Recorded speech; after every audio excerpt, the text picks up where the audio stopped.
Good afternoon. Thank you again for joining us at the Northeast Seafood Expo. I'm Max Christensen with Blue Star Foods. I'm here with Ty Fredrickson, Executive Chef with Market Street Grill in Salt Lake. We have 7 locations, soon to be 8 in Salt Lake, and we've been in business for 39 years. I have worked there for 32 years. Not all uninterrupted. I have been fired on occasion, but not for the last decade or so. So you haven't been fired in a while, so that's a good thing. It's been 22 years since the last time I got fired. All right, that's good. That's good. So anyway, Ty's here to discuss what they do internally at the restaurants from sustainable, resourceable, good seafood, good products. Ty, prior to us turning the mics on and the camera rolling, you shared some really good content, really intriguing conversation. Just go ahead and repeat that for me, what you were talking about, good product versus bad product, and buying on price versus buying what you said. Well, I'm in a very unique position. I am actually a chef, the purchaser, and the menu designer. We do about 1.2 million people a year. I do a new menu with 14 different specialty items on it about every 6 weeks.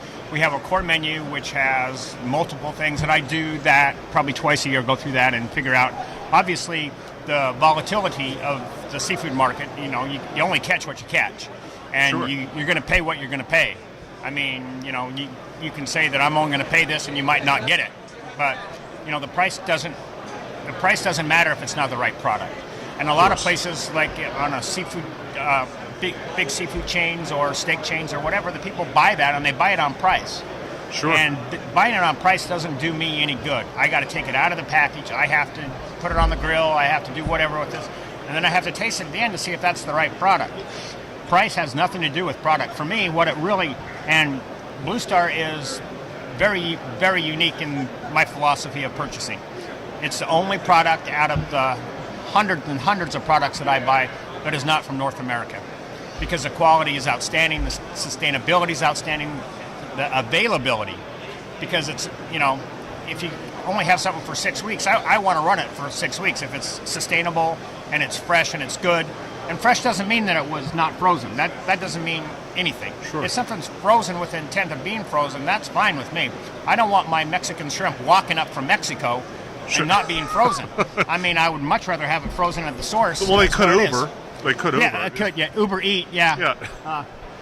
Yeah. Good luck on getting a fare back. Yeah, there you go. But fresh. Fresh. I think people will have an idea of fresh means not frozen. Fresh to me means good. Sure. And absolutely. and it might be frozen with intent of frozen. If you have 100,000 pounds of halibut and you don't sell it in a week and then you freeze it, that's wrong. Absolutely. But if you catch 100,000 pounds of halibut and within 4 hours it's on the plate freezer getting frozen for the season, there is nothing wrong with that. That is absolutely correct. And once again, Blue Star and the lump crab being very unique about the sustainability of it, but also the shelf life of it. You can put it in your walk-in, and packaging is perfect. You crack it open. Like snow crab, they finally got the idea of putting it in 2.5-pound blocks. It took 100 years for them to figure that out instead of being a 5-pound block. And when you thaw out that 5-pound block, even if you buy the very best snow crab, you're going to lose 20%. Sure. It's going to shrink out there, and you know what you lost 20% of? Flavor. It was water, but it was also the flavor in it, so it's really going to... But if I open a can of crab and I turn it upside down, I can't get water out of it. I guess I could push it really hard and try to get a little liquid out, but I'm not going to get any liquid out of the bottom, so it's 100% usable. That's important. It's got a great mouthfeel. That's very Sure. important. When you get a snow crab, the leg meat is fantastic, but you can't just get leg meat anymore. For many years you could just get the leg meat and that looks like crab, tastes like crab or whatever, but 70% of it's body meat. Sure. And so it's basically, the real product of surimi, which is absolutely not crab. Right. But it's really got a great eye appeal, it's got a great mouthfeel, and the consistency and the sustainability of it, which means I can put it on my menu year round. And that's important because, people come out for different holidays and things like that, and I obviously have halibut promotions and oyster promotions and tuna promotions and all those other things, but I have to have a core menu. That's really where I make my money. You have to know that you're going to be able to come in and get a great crab cake. You have to know you're going to come in and be able to get a lump crab cocktail. And it's taken a long time because, basically we're in the desert in Utah. Mm-hmm. We're in the middle of the desert. So you think of, I wouldn't eat an oyster in the middle of the desert, but we're also a delta hub. So we fly fish from both coasts down in the Gulf of Mexico. We bring it in from Hawaii and whatever. And I like to say that we're actually the center of all oceans. I come out here to Boston every couple times a year or whatever. They have a lot of great seafood, but it's seafood from the East Coast. Sure. I go to Seattle, I get seafood from the West Coast. Absolutely. I don't get a place that actually offers a great blend of North American both fish. sides, sure. Right, and that's where I am. I sell between 50 and 60 different kinds of fish, shellfish, oysters, and that every given week. I keep track of how many I get, and I try to get as many as I can. Sure. And I can get up to 60, and I have different king crabs and snow crabs. But the consistencies of where I really make my money are things like crab cakes, crab appetizers, king crab legs and stuff like that. And sure. With it being a sustainable product, it really makes it so that I don't have to spend $7,000 and go reprice my menu because something just went up $4. Right, exactly. You really kind of know where you're going to stand, and there's a reason they call it fishing. Absolutely. You go fishing, that doesn't mean you go getting. Right. That's an entirely different thing. So, just having a product you don't have to worry about. I mean, in my business, how important that is that they didn't we lowered the quota by 65%. Sure. Or, sure. We decided we're not going to have a season this year.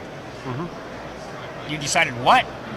I mean, I understand. Don't get me wrong. I think it's very important that my kids and my kids and my kids' kids have seafood, that it's sustainable, and then that we work towards that. I think that's the most important thing, and I don't have a problem with that at all. But it makes it difficult in running a business to not know what you're going to get it. But having the products like, I know that I'm going to get New York steaks. I know that I'm going to get fillets. I also know I'm going to get lump crab. Mm-hmm. I don't ever think about, I got to wonder about how many hundreds of cases I have to put aside or do that. I know that I'm going to get lump crab, and sure. I've worked with Brett for about 17 years, and sometimes with the weather and holidays and availability it gets a little tight, but he's always taken care of me. In the 17 years, I've never had to out the menu because of the purveyor. Now, because of my chef not ordering, that's an entirely different thing. Absolutely. But I've never had to 86 something because of the purveyor, and it's taken a long time because we are close to the West Coast, and people really kind of think of it as snow crab as crab. Sure. And lump crab is, I just recently did an experiment, and one of my inserts, I put snow crab and I put lump crab. And I actually sold 3.7 times as much lump crab as I did snow crab. Which Fantastic. Was, it didn't blow anyone away more than it did me. Sure.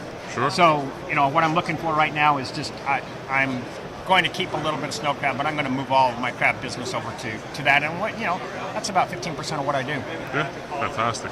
What within sustainability? I mean, you've been doing this for a long time, and you are obviously an accomplished chef, and you're full of life, and you're really passionate about what you do, and it's fantastic to hear. Well, that's what I am. But first of all, I'm a citizen of this planet. Mm-hmm. And I don't want some of the things we've done are not very good.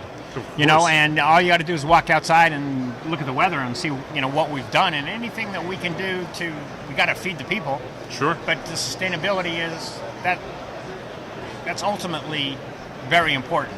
The flavor is really what is the most important for me to sell it. If it's sustainable but it's not good, not going to do me a lot of good. I'm not going to be able to sell it. Absolutely. But if it has those two things, the sustainability, the stableness of it, and being able to get it year round, those are the most important things to me. And like I said, out of the 50, 60 things I buy, it's the only thing that I buy that's not North American, just because the quality is just outstanding. And I know that everybody's making improvements and stuff like that, but you can't say that about a lot of places in the world.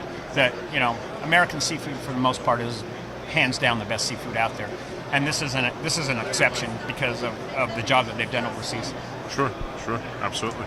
What as a culinarian, when did the light bulb go off on your head, or maybe it was always there as far as the need for sustainability and sustainable practices and initiatives within global seafood? I mean, when did it really resonate with you that you said, hey, as a professional, as a guy that has his hands in the food citizen, every day, as a citizen, yeah. When did the light bulb go off to say, for seafood, we really need to change what we're doing because there's not going to be anything left?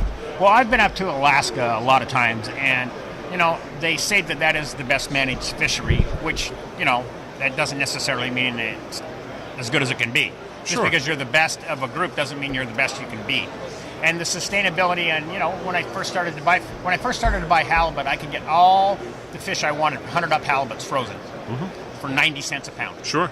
And now I go out there and I buy a halibut, and it costs me $14.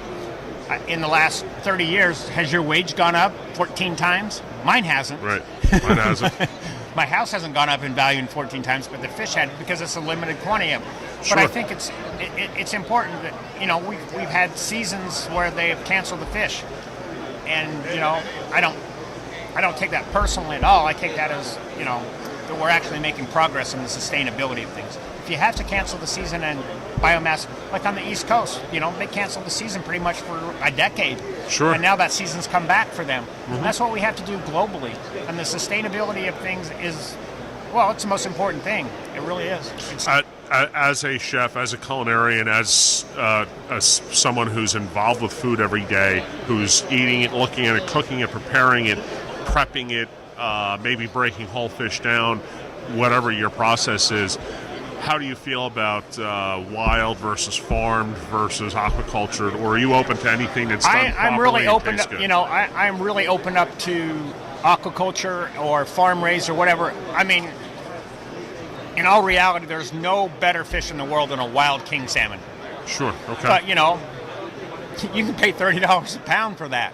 Absolutely. I mean, who can afford that? You know, not everybody. You're but going to charge $80 for a little hunk of fish and whatever. But the sustainability of everything and the farming of it, you know, I don't know.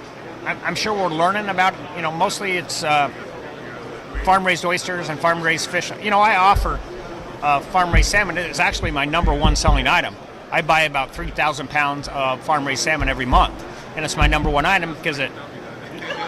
I think the farm-raised product has introduced a lot of people to that market that wouldn't normally be there because of the price point, mm-hmm. and because of the predictability of the flavor. Because when you buy a wild salmon, and I get it from down in Craig, Alaska, or I get it up in Ketchikan, the flavor profile can be totally different. But if I get a farm-raised fish, whatever it might be, it's got a consistent flavor that people get used to, and it's going to be the same time. And you can't change the taste on them every time they try it. Okay. Agreed. You know, unless you're you know a salmon connoisseur or whatever it might be, you just can't. It's got to be a good, consistent taste. The price has to be there, and it's not. Should we or shouldn't we? We have to. Sure, absolutely. We have to. Now, Ty, you originally began telling me that you were once, or you were going to school to be an engineer before you got into kitchens, or well, I started washing dishes when I was 14, was. and then Okay. I cooked all the way through high school, and then I went to school to be a chemical engineer. And when at that time I had been made the chef of the place that I was at, and then it dawned on me that I could get better chicks making soup than I could soap. Okay. You know, kind of like the caveman. One of the man's job was to feed. Sure. So that's kind of like cooking is feeding it. And I have such a short attention span that, I mean, you know, the seafood industry is changing all the time. And, you know, there's some good operators and there's some bad operators, and they're getting pushed out. And, you know, it's, you know, I think it's 2 billion people that really depend on the sea for their protein. Sure. And, you know, we have to feed those people, but we also have to take care of the oceans. Absolutely. So, without a doubt. Ty, it's been fantastic having you on the show as a guest. You are full of life and full of knowledge, and it's really refreshing to hear, and really appreciate and like your spin on things. And well, thanks for having me. Hey, no problem. Anything else you'd like to add? Eat more fish, especially in the desert. And what do you? Tell us your location again and the address in case anybody's out in your neighborhood. They can want to stop in and get something. I think you know who we are in Salt Lake. We have 3 different locations there. We've been in business for about 40 years, and all of our places we're out at the airport. We're in the international airport. You can actually get a piece of salmon or tuna or halibut actually at the airport. I know that's possible here in Boston but they're a big seafood town. Our restaurant in the airport is hands down the busiest thing. We have a great breakfast that we do there, that we offer salmon and eggs and salmon and Benedicts and things like that. And, you know, if your mom gave you a tuna fish sandwich when you were in school, you didn't try seafood. So try it again, because if you don't like seafood because your mom gave you a tuna fish sandwich, you're really missing the boat. There you go. Excellent. Ty, thank you again so much. Thank you. All right.